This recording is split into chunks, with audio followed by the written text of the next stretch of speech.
संभाजी महाराज के बलिदान के बाद मराठा साम्राज्य की गद्दी उनके छोटे भाई राजा राम भोसले ने संभाली थी।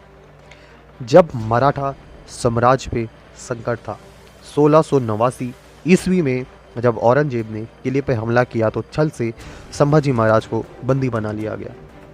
तब मराठा साम्राज्य पर एक बड़ा संकट आ गया। संभाजी महाराज को बुरी तरीके से यातनाएं दी गई। अंत उनकी 11 मार्च 1689 ईस्वी को उनकी हत्या कर दी गई। औरंगजेब को लगा कि अब मराठा साम्राज्य पूरी तरीके से खत्म हो गया, लेकिन ऐसा नहीं हुआ।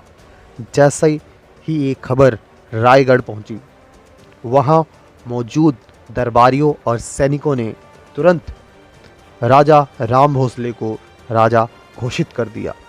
राजा राम भोसले का संघर्ष का एक नया अध्याय यहाँ से चालू हुआ।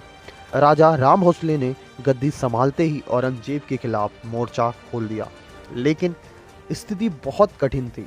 औरंगजेब ने रायगढ़ के किले पर हमला कर दिया। ऐसे में राजा राम भोसले को रायगढ़ छोड़कर जीजी किले की तरफ जाना पड़ा। 1690 ईस्वी में राजा राम भोसले ने जीजी के किले से ही अपना मराठा साम्राज्य का संचालन किया। इस दौरान उन्होंने मराठा सैनिकों को अलग अलग हिस्सों में भेजा और गुरिल्ला युद्ध जारी कर दिया। राजा राम भोसले के नेतृत्व की क्षमता और मराठा सेनापतियों की वीरता ने औरंगजेब को थका दिया।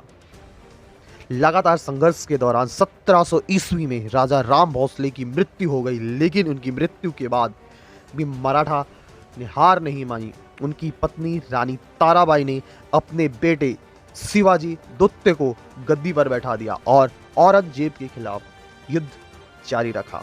औरंगजेब के मरने के बाद मराठा साम्राज्य ने पूरे साम्राज्य को फिर से संगठित किया। 1707 ईस्वी में औरंगजेब की मृत्यु के बाद मराठा साम्राज्य को अधिक शक्तिशाली बन गया।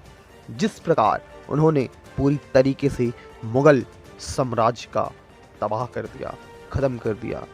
इस तरह संभाजी महाराज के बलिदान और राजा राम भोसले के संघर्ष ने मराठा साम्राज्य को मिटने नहीं दिया। मराठाओं ने औरंगजेब को अंत तक चैन से नहीं रहने दिया। अंत हिंदवी स्वराज को बचा लिया। जय भवानी, जय शिवाजी, जय संभाजी महाराज।